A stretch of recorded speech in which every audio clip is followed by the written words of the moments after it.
हाँ sir, you are saying something. हाँ, तो मैं वही बता रहा था कि क्या होता है कि जो साइंस है वो साइंस हर चीज को डाइसेक्ट करती है। Science belongs to a material field, और जो मटेरियल फील्ड में हर एक चीज का जो क्वेश्चन होता है, ये क्या है, ये क्या है, ये क्यों है, ये जानने की कोशिश करती है। ठीक है ना। तो साइंस और स्पिरिचुअलिटी दोनों जो है, दे arise out of a curiosity. Curiosity spirituality की क्या है कि वो बोलते हैं यार जो स्पिरिट है वो क्या है, and spirit is the essence of creation. अच्छा सर, क्या साइंस के तरफ वालों को, जिनके भी पॉडकास्ट आप और हम सुनते हैं, उनको क्या ऐसा नहीं पता है जो स्पिरिचुअल लोग, जो इंडियन वैदिक फिलोसफीज है, उनको फिलोसफर्स है, उनको पता है? या यही एक डिफरेंस है। जो स्पिरिचुअलिस्ट है उसकी लेबोरेटरी जो है वो कॉन्शियसनेस है, दैट मीन्स एक्सपीरियंस है। It happens in the mind, it happens through the brain, but it happens in the mind. और जो साइंस है उसकी लेबोरेटरी जो है वो जो है एक मैथमेटिकल इक्वेशन है। They must know mathematically, proof चाहिए, और आपने प्रूफ दे दिया तो वो प्रूफ अंडर ऑल सर्कमस्टेंसेस, चाहे वो कोई भी एक्सपेरिमेंट ये कर रहा हो, without violating the laws of physics, वो प्रूव होना चाहिए। ये इंटरेस्टिंग चीज है। अब तुम बात करने लग जाते हो जैसे कॉन्शियसनेस की, तुम गॉड की बात करने लग जाते हो। अगर जब ये बातें करते हो तो तुम बोलते हो कि where is the proof that the God exist, where is the proof that the consciousness exist, we experience all right, but where is the proof? तो ये जो डिफरेंस है यहाँ आता है। तो तुम्हारा ये कहना यार कि साइंस और स्पिरिचुअलिटी में क्या डिफरेंस है, यह सबसे बड़ा डिफरेंस है। जहां साइंस खत्म होती है वहां से स्पिरिचुअलिटी शुरू होती है। तो जो साइंस कहाँ खत्म हो जाती है सर? मतलब हाँ, ये इंटरेस्टिंग क्वेश्चन है। हम बहुत डीप लेवल में भी जा सकते हैं। फिजिकल यूनिवर्स है, फिजिकल यूनिवर्स है, ये सारा फिजिकल यूनिवर्स जो जहां दिख रहा है वो है, सॉलिड है, लिक्विड है या गैसेस है, सबके पैरामीटर्स हैं। Everything can be measured, but something happens. This all physical universe is governed by laws of classical physics. What is classical physics? Classical physics का मतलब ये है कि हर चीज मटेरियल है. I can experience this, I can touch it, I can measure it.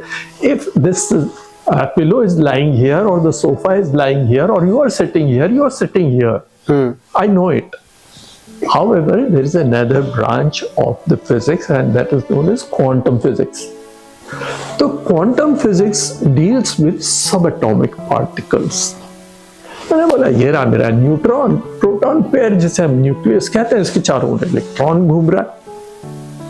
तो अब जब तुम ये देखना चाहते हो ये इलेक्ट्रॉन कहाँ है, तब कंफ्यूजन स्टार्ट होने लग जाता है। वो कंफ्यूजन ये स्टार्ट होने लग जाता है कि on the fundamental level this electron it does not exist. ये है कि इलेक्ट्रॉन वहां है ही नहीं। तो बोले क्या है? इलेक्ट्रॉन डज नॉट एग्जिस्ट और in the quantum realm, but only waves. What are those waves?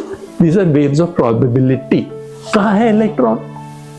जब तुमने पूछा ना कहाँ है इलेक्ट्रॉन, तो this electron known as a superposition. Superposition का मतलब it can be at 20,000, 100 billions of places at the same time. Ridiculous thought. हम बोलते हैं ना ridiculous thought. So even in 1920 when these things और 1920s में कभी जब ये डिस्कवर हुई है बात कि electron is a wave, a photon particle is a wave, it is not a particle. तो क्या डिफरेंस आ गया? डिफरेंस यह आ गया कि अब इलेक्ट्रॉन, जैसे ये मटेरियल हमने बोला था, it is lying here, where is it? This sofa set, it's lying here. लेकिन where is this electron in an atom? That's where things begin. However, science has been able to find, and they have come right down to this level कि भैया ये electron जो है वो field of possibilities में है. Probabilities, मैंने possibility गलत कह दिया. The electron exist in a field of probability. तो universe, because electron, proton, neutron, atoms which we call it, they are the basic fundamental blocks of creation.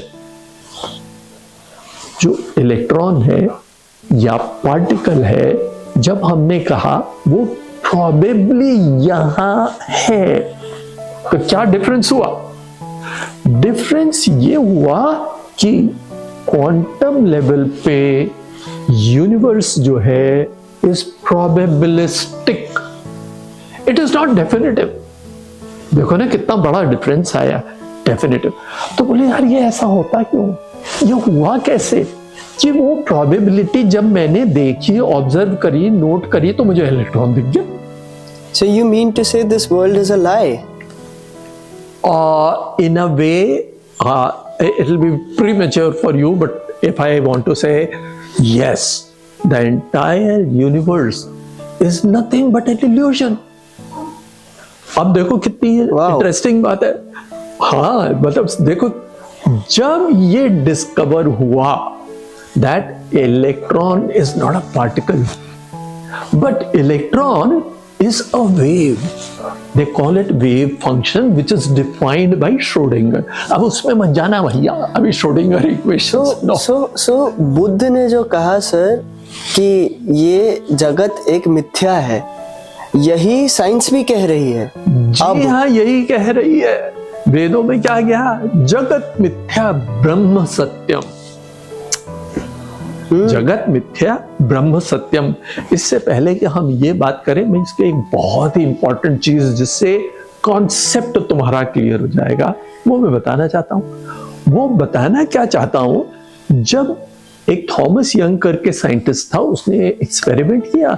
जब experiment किया तो उसने देखा कि जब मैं ऑब्जर्व करता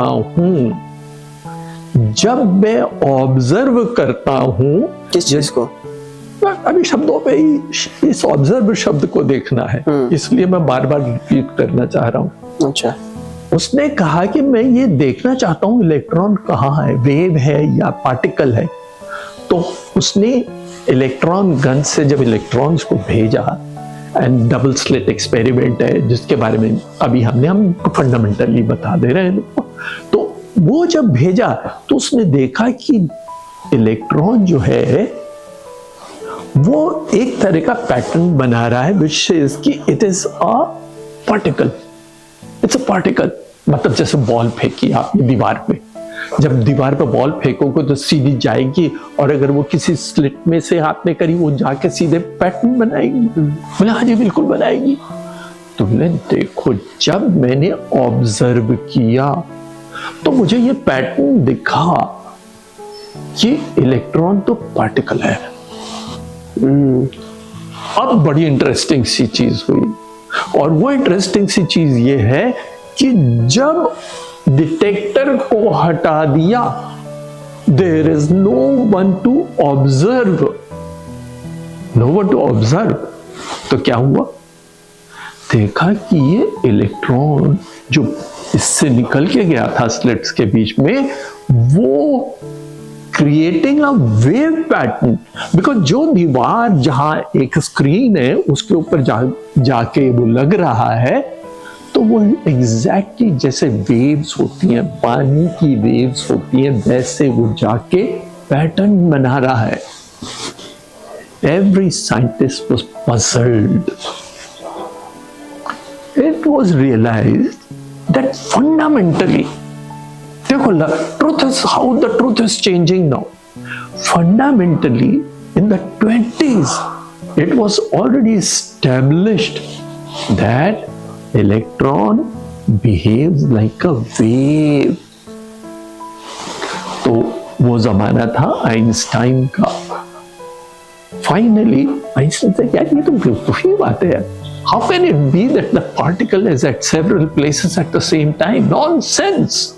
However, as the things were progressing and we came across a lot of other discoveries and all, scientists, including Einstein, finally came to a conclusion that the act of conscious observation, अब देखो कितनी interesting चीज है, इसलिए बार बार मैंने observation word को तुम्हें बताया था. The act of conscious observation collapses the wave function of the particle. क्या मतलब हुआ? जब आपने देखा, जब आपने ऑब्जर्व किया, जब आपने मेजरमेंट लिया, तो वो जो वेव पार्ट थी वो कोलैप्स होके पार्टिकल बन गई. देखो क्वेश्चन हमारा कहां से स्टार्ट हुआ था? What is the difference between science and spirituality? Science accept कर रही है इस चीज को. क्या? The act of observation. Act of observation means I made the measurement.